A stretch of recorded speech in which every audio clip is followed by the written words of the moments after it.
नमस्कार मित्रों, पिछले अध्याय बहुपद में हमने रैखिक समीकरण की बात कही थी, जहाँ पर एक घातीय बहुपद रैखिक समीकरण का रूप ले लेता है।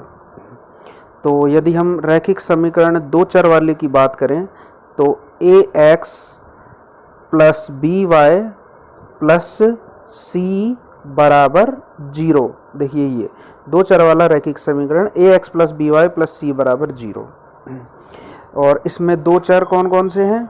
एक तो हो गया x और एक हो गया y। ये दोनों चर राशियां हैं।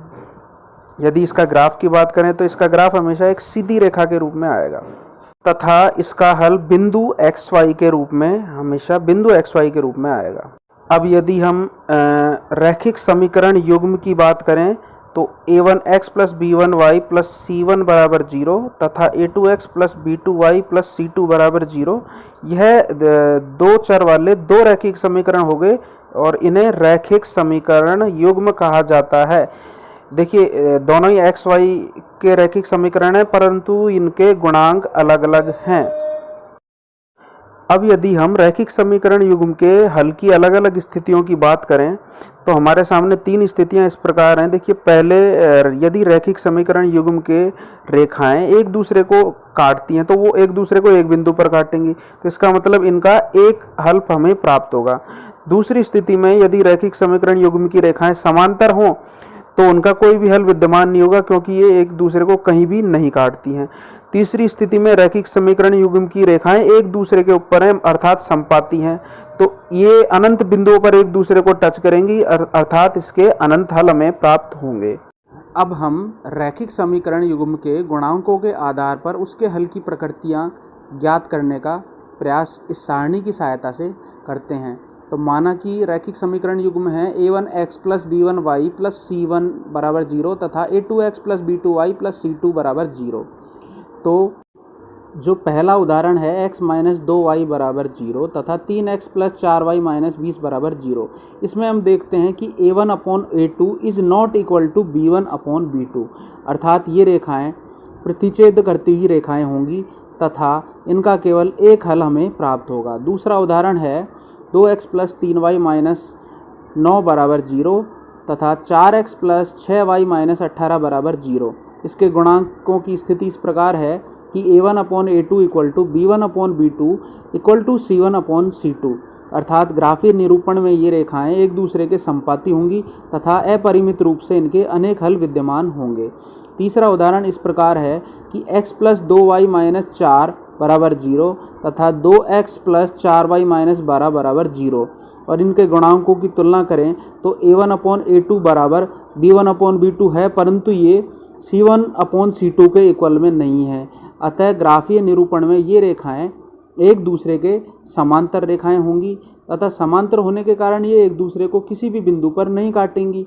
अतः हम कह सकते हैं कि इनका कोई भी हल विद्यमान नहीं होगा। तो हमने गुणांकों के आधार पर रैखिक समीकरण युग्म के विभिन्न हलों की प्रकृति देखी और अब हम इन हल की प्रकृतियों को जानने के लिए इन्हें अलग अलग उदाहरणों से जानने का प्रयास करते हैं। तो आइए देखते हैं, उदाहरण इस प्रकार हैं। अब हम रैखिक समीकरण युग्म के हल की चर्चा करते हैं। पहला है x माइनस 2y बराबर 0, 3x प्लस 4y बराबर 20। तो देखिए, हम x माइनस 2y बराबर 0 की बात करें तो यहाँ x बराबर 2y और y बराबर x बटे 2। इसी प्रकार दूसरे समीकरण में 3x प्लस 4y बराबर 20 है, तो इसमें भी हम y को एक तरफ ले लेंगे, तो 4y बराबर 20 माइनस 3x और y बराबर 20 माइनस 3x बटे 4। अब हम जैसा कि पिछले पाठ में रैखिक समीकरण के ग्राफीय हल की बात कर चुके हैं, तो यहाँ पर हम x और y के विभिन्न मान सारणी में रखेंगे, तो उसके आधार पर हमें विभिन्न बिंदु प्राप्त होंगे और इन बिंदुओं के आधार पर हम इसका ग्राफ तैयार करेंगे और हमें दोनों रैखिक समीकरणों का ग्राफ मिल जाएगा और उसके आधार पर हम देखते हैं कि इसका ग्राफ हमें कुछ इस प्रकार मिलता है। जैसा कि हम ग्राफ में देख पा रहे हैं, दोनों रेखाएं एक बिंदु पर कट रही हैं, 4 2 अर्थात x बराबर 4 और y बराबर 2 अर्थात इस रैखिक समीकरण का एक हल हमें प्राप्त होगा, x बराबर 4 तथा y बराबर 2। इस प्रकार हम रैखिक समीकरण के और उदाहरण भी देखकर उसके हल की विभिन्न स्थितियां जानने का प्रयास करेंगे। अब हम एक दूसरा उदाहरण लेते हैं। उदाहरण इस प्रकार है, 2x प्लस 3y बराबर 9, 4x प्लस 6y बराबर 18। पिछले उदाहरण की तरह यहाँ भी हम x और y को अलग अलग पक्षों में रखेंगे ताकि सारणी का निर्माण किया जा सके। 2x प्लस 3y बराबर 9, तो y बराबर 9 माइनस 2x बटे 3। इसी प्रकार दूसरे रैखिक समीकरण के लिए 4x प्लस 6y बराबर 18, तो y बराबर 18 माइनस 4x बटे 6। और अब हम x के विभिन्न मानों के लिए y के विभिन्न मान ज्ञात कर लेंगे तो हमें सारणी इस प्रकार प्राप्त होगी और सारणी के इन मानों के आधार पर हमें x y बिंदु प्राप्त हो जाएंगे और इन बिंदुओं के आधार पर हम ग्राफ का निर्माण करेंगे और इसका ग्राफ इस प्रकार है। हम देखते हैं कि रैखिक समीकरण युग्म की दोनों रेखाएं एक दूसरे के संपाती हैं अर्थात एक दूसरे के ऊपर हैं। तो इस प्रकार हम इस ग्राफ के आधार पर कह सकते हैं कि ये रैखिक समीकरण युग्म में जो दोनों रेखाएं हैं इनके लिए हमें अनंत हल प्राप्त होंगे। रेखाएं एक दूसरे के संपाती होंगी, अतः इस रैखिक समीकरण युग्म के अनंत हल होंगे। और वैसे भी हम पहले पढ़ चुके हैं कि यदि रैखिक समीकरण युग्म में a1/a2 बराबर b1/b2 बराबर c1/c2 हो तो रेखाएं एक दूसरे के संपाती होंगी तथा उसके अनंत हल विद्यमान होंगे। आइए एक अन्य उदाहरण पर चर्चा करते हैं। उदाहरण इस प्रकार है, x प्लस 2y माइनस 4 बराबर 0, 2x प्लस 4y माइनस 12 बराबर 0। तो x प्लस 2y माइनस 4 बराबर 0 से हम देखेंगे कि 2y बराबर 4 माइनस x और y बराबर 4 माइनस x बटे 2। इसी प्रकार दूसरे रैखिक समीकरण के लिए 2x प्लस 4y माइनस 12 बराबर 0, तो 4y बराबर 12 माइनस 2x और y बराबर 12 माइनस 2x बटे 4। अब पिछले उदाहरण की तरह x के विभिन्न मानों के लिए हम y के मान ज्ञात करेंगे और हमें सारणी प्राप्त होगी और सारणी में हमें x y विभिन्न प्रकार के बिंदु प्राप्त होंगे और इन बिंदुओं के आधार पर हम ग्राफ का निर्माण करेंगे। और हम इनका ग्राफ देखते हैं तो इनका ग्राफ कुछ इस प्रकार आता है कि ये रेखाएं दोनों आपस में समांतर हैं अर्थात ये कभी आपस में एक दूसरे को काटेंगी ही नहीं। और रेखाओं को एक दूसरे को न काटने का मतलब है कि इनका कोई भी हल विद्यमान नहीं होगा। और हम जानते हैं कि a1/a2 इक्वल टू b1/b2 हो पर c1/c2 is not equal to हो तो वे रेखाएं आपस में समांतर होती हैं। तो रैखिक समीकरण युग्म की दोनों रेखाएं एक दूसरे के समांतर हैं तथा एक दूसरे को किसी भी बिंदु पर नहीं काटती हैं, अतः इस रैखिक समीकरण युग्म का कोई भी हल विद्यमान नहीं होगा। साथियों, अब हम रैखिक समीकरण युग्म को हल करने की विभिन्न विधियों के बारे में चर्चा करेंगे। पहली विधि है प्रतिस्थापन विधि। तो आइए हम इसे उदाहरण की सहायता से देखते हैं। x प्लस वाई बराबर 14, x माइनस वाई बराबर 4। चूँकि हम यहाँ पर देखते हैं कि a1/a2 is not equal to b1/b2, इसका मतलब इसका हमें केवल और केवल एक हल प्राप्त होगा क्योंकि दोनों रेखाएं एक दूसरे को काटेंगी। और x प्लस वाई बराबर 14 तथा x माइनस वाई बराबर 4, इसे हम समीकरण 1 तथा समीकरण 2 नाम दे देते हैं। अब समीकरण 2 से x बराबर 4 प्लस वाई हो जाएगा। अब हम इस x के मान को समीकरण 1 में प्रतिस्थापित करेंगे। तो देखिए किस प्रकार प्रतिस्थापित करते हैं। समीकरण 3 से x का मान समीकरण 1 में रखने पर हमें देखिए क्या मिलता है। x का मान है 4 प्लस वाई, तो 1 में रखने पर 4 प्लस वाई और प्लस वाई बराबर 14, तो 4 प्लस 2y बराबर 14 और 2y बराबर 14 माइनस 4, 2y बराबर 14 माइनस 4 हो गया। और 2y बराबर हो गया 10 और y बराबर हो गया 10/2 बराबर 5। अब जो ये y बराबर 5 आया है, हम इसे समीकरण 1 या 2 किसी में भी रख सकते हैं। तो आइए रखते हैं हम समीकरण 1 में y बराबर 5 रखने पर x + 5 बराबर 14, तो x बराबर 14 - 5 बराबर 9। अतः हमें x बराबर 9 तथा y बराबर 5 प्राप्त हुआ, जो कि इस रैखिक समीकरण युग्म का उत्तर है। इस प्रकार हम एक रैखिक समीकरण से दूसरे रैखिक समीकरण में एक चर राशि का मान प्रतिस्थापित करके दोनों चर राशियों के मान ज्ञात कर सकते हैं। अब हम रैखिक समीकरण युग्म को हल करने के लिए एक अन्य विधि विलोपन विधि के बारे में चर्चा करते हैं। इसके लिए हम उदाहरण लेते हैं। उदाहरण है x + y बराबर 5 तथा 2x - 3y बराबर 4। तो हम इन्हें समीकरण के रूप में दोबारा लिख लेते हैं। x + y बराबर 5 और 2x - 3y बराबर 4। इन्हें हम समीकरण 1 तथा समीकरण 2 का नाम ले देते हैं। अब हम क्या करेंगे कि या तो इसमें से x को विलोपित कर देते हैं या y को। तो हम x को विलोपित करना ज़्यादा आसान है, इसलिए हम समीकरण 1 को 2 से गुणा करेंगे। तो 2x + 2y बराबर 10 हो जाएगा और इसे हम समीकरण 3 लिख देंगे। अब हम समीकरण 3 में से 2 को माइनस करेंगे तो हमें प्राप्त होगा, 3 में से 2 को माइनस करने के लिए तो 2x से तो 2x कैंसिल हो जाएगा तथा ये 2y और 3y मिलकर हो गए 5y और 10 में से 4 बाकी हुए तो बचे 6। इस प्रकार हमें y बराबर प्राप्त हुआ 6/5। अब समीकरण 4 से y बराबर 6/5 समीकरण 1 में यदि हम रखेंगे तो x + 6/5 बराबर 5। तो x बराबर 5 - 6/5 लघुत्तम लेने पर हमें प्राप्त होगा 25 - 6/5 अर्थात 19/5। अतः हमें इस रैखिक समीकरण युग्म के x तथा y के मान प्राप्त हो चुके हैं। यहाँ पर हमें x बराबर तो 19/5 प्राप्त हुआ तथा y बराबर 6/5 प्राप्त हुआ और ये हमारे उत्तर हैं।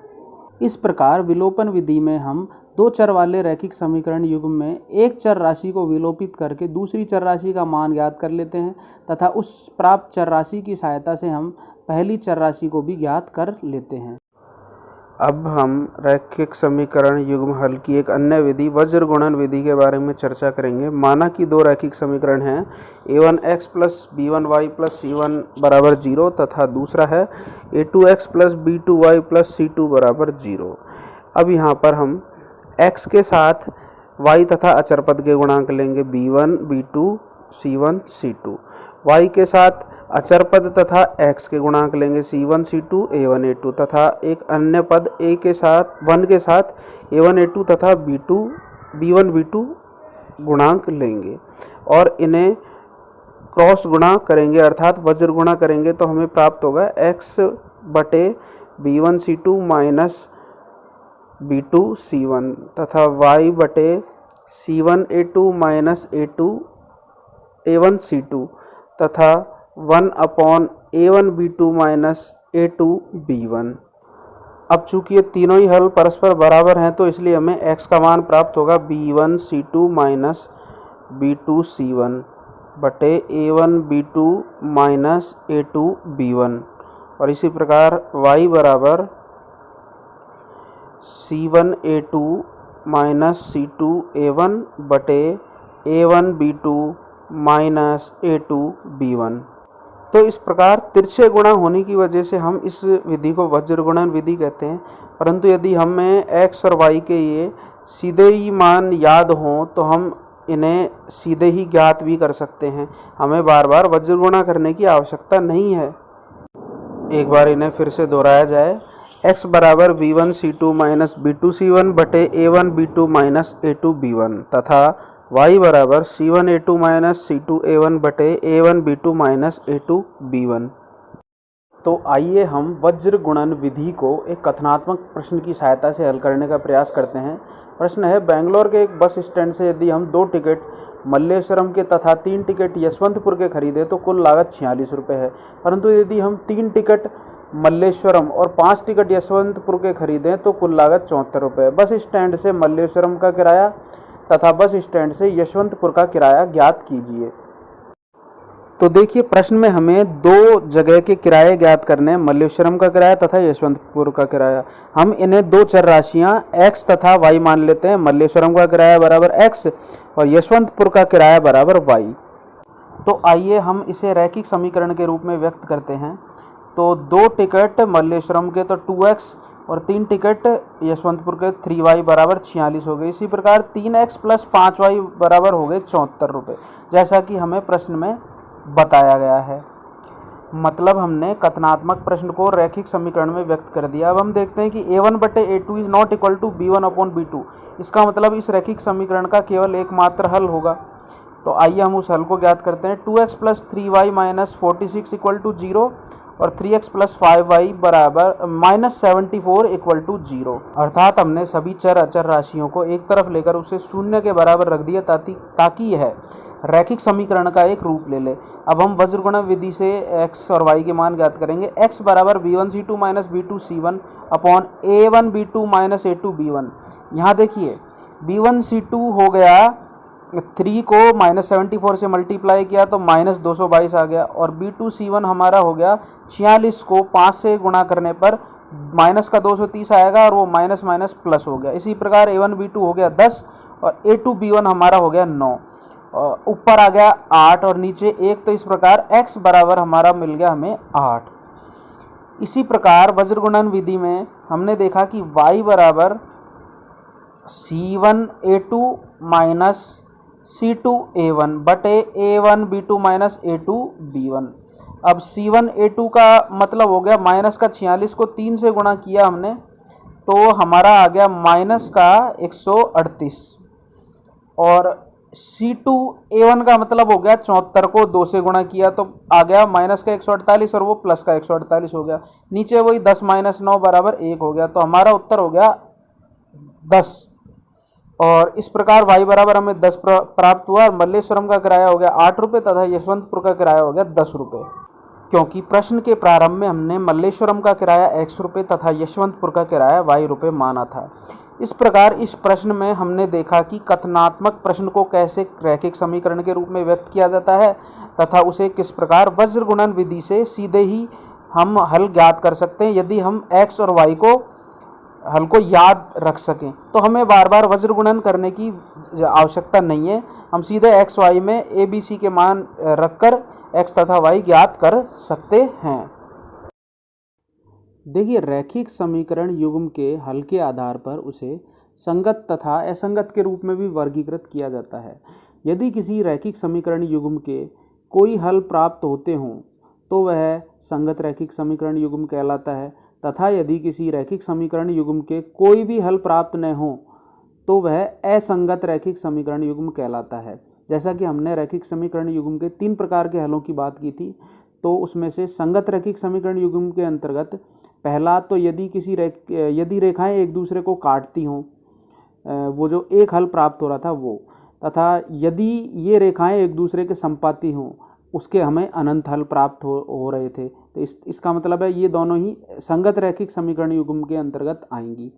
दूसरा, असंगत रैखिक समीकरण युग्म के अंतर्गत वे रैखिक समीकरण युग्म आएंगे जिसमें हमें रेखाएं समांतर प्राप्त होती थी, अर्थात वहाँ हमें कोई भी हल प्राप्त नहीं होता था। अतः हम रैखिक समीकरण युग्म को संगत तथा असंगत के रूप में इस प्रकार विभाजित कर सकते हैं, और परीक्षा में इसके आधार पर भी प्रश्न पूछ लिया जाता। कुछ समीकरण युग्म इस प्रकार होते हैं कि वे रैखिक समीकरण युग्म नहीं होते, परंतु उन्हें रैखिक समीकरण युग्म के रूप में बदला जा सकता है। उदाहरण के लिए हम 2 बटे रूट एक्स प्लस 3 बटे रूट वाई बराबर 2 तथा 4 बटे रूट एक्स माइनस 9 बटे रूट वाई बराबर माइनस का 1 समीकरण 1 तथा समीकरण 2 के रूप में लेते हैं। यह समीकरण रैखिक समीकरण युग्म नहीं है, परंतु इसे हम रैखिक समीकरण युग्म में बदलेंगे। किस प्रकार? 1/√x को हम कैपिटल X तथा 1/√y को हम कैपिटल Y मान लेंगे। अब इन मानों को हम समीकरण 1 तथा 2 में प्रतिस्थापित करेंगे तो 2 कैपिटल X प्लस 3y बराबर 2 तथा 4x माइनस 9y बराबर -1, इन्हें हम समीकरण 3 तथा समीकरण 4 के रूप में मान लेंगे। देखिए अब ये रैखिक समीकरण का रूप ले चुके हैं। अब हम इसे विलोपन विधि से हल करने के लिए समीकरण 3 को 2 से गुणा करेंगे तो 4x प्लस 6y बराबर 4, समीकरण 5। अब हम समीकरण 5 में से समीकरण 4 को बाकी करेंगे जिससे कि हमारा 4x से 4x कट जाएगा और सिर्फ y बचेगा।